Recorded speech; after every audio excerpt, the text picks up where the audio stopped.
In the crucible of the Middle East, the heat of conflict has been turned up once again. The echo of a warning reverberates through the narrow streets of Rafah.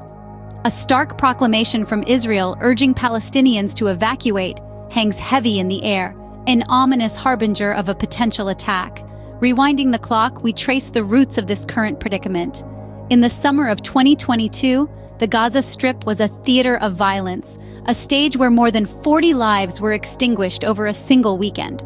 Rockets from Palestinian militants pierced the sky, a response to Israeli airstrikes that targeted Islamic Jihad commanders.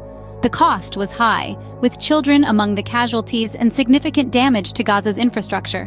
The United Nations scrambled to address urgent humanitarian needs, and Egypt stepped in, attempting to negotiate a ceasefire. Fast forward to October 2023, the conflict between Israel and Hamas intensified, and the battlefield was no longer limited to armed combatants. Journalists, those brave souls committed to telling the world the truth, found themselves in the line of fire. As the violence escalated, they were targeted, communication lines became a struggle to maintain, and the death toll among them began to rise. The international community cried out for their protection, recognizing the crucial role they played. Now, in May 2024, we find ourselves on the precipice of a potential attack on Rafah. Following stalled ceasefire talks with Hamas, Israel issued a warning to Palestinians in Rafah to evacuate. The evacuation process, a monumental task in itself, could take weeks, and fears for civilian safety and potential casualties are paramount.